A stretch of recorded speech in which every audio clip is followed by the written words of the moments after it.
The Anti-Imperialist League was established in June of 1898 and ultimately ended in 1920. The people within this league sought to spread the given right of freedom for countries who weren't stable enough to fight for themselves. In 1898, the League was founded in reaction to the Spanish-American War and the potential annexation of the Philippines by the United States of America. The U.S. did end up annexing the Philippines in spite of the anti-imperialist strong efforts.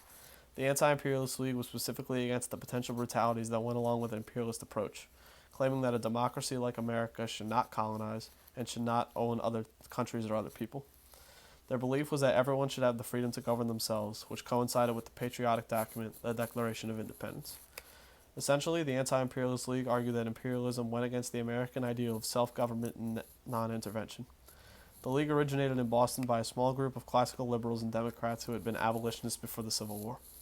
They met at Faneuil Hall on June 15, 1898, and formed a committee of correspondence which instigated the League.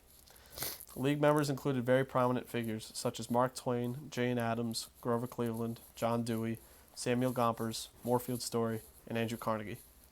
At their peak, they had roughly 30,000 members in at least 100 chapters across the country. In the election of 1900 and even the election of 1908, they backed William Jennings Bryan for president. Bryan was a rare candidate in the sense that he held the same beliefs as the anti-imperialists. Unfortunately for the League, he was defeated.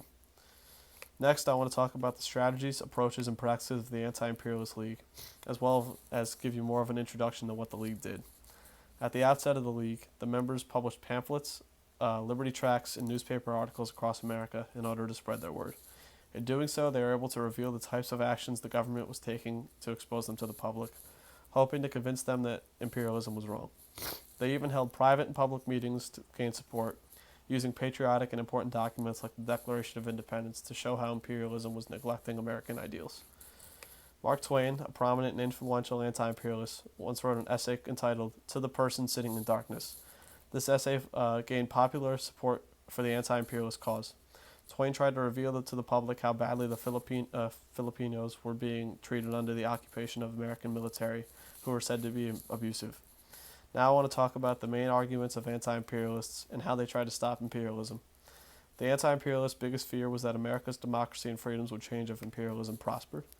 A prominent anti-imperialist, Mark Twain, felt that America's role was not to conquer other nations for material gain, but to see a nation of long harassed and persecuted slaves set free. They also felt that government should be based on the consent of the governed, and argued that the Philippines did not want to be governed by America. As previously mentioned, in response to these fears, they published various news articles, pamphlets, and liberty tracts. These pieces of literature not only promoted their cause and led them to gain a wider audience, but they also exposed hypocrisy in the process. Now I want to talk about the biggest problems, criticisms, and dysfunctions that affected the group, ultimately limiting their success. So one of the biggest mistakes that the anti-imperialists made was when they did not vote against entering World War I, even though they strongly opposed American involvement in war. This lack of opposition ultimately ended up damaging their credibility as well. Another problem that the group faced was their presidential candidate, William Jennings Bryan, lost both elections that he ran in. This was a major blow for the anti-imperialists, as Jennings Bryan was a rare prominent person who stood for their cause. Another general problem the Anti-Imperialist League faced was just a clear lack of organization and central direction. They never had enough members to sway the public and appealed mainly to educated liberals. They were not successful in reaching out to the main population of working-class people, including the rank-and-file members of labor unions, which at the time were very powerful and needed in order to succeed.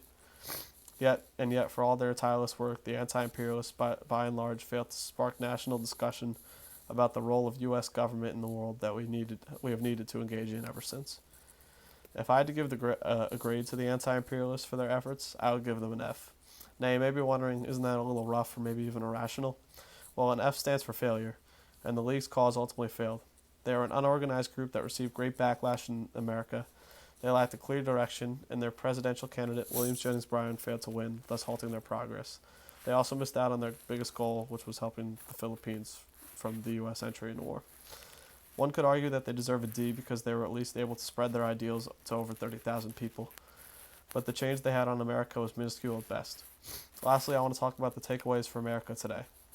First of all, if a contemporary peace movement is to be effective, it has to learn from the mistakes of the Anti-Imperialist League and rally the working class.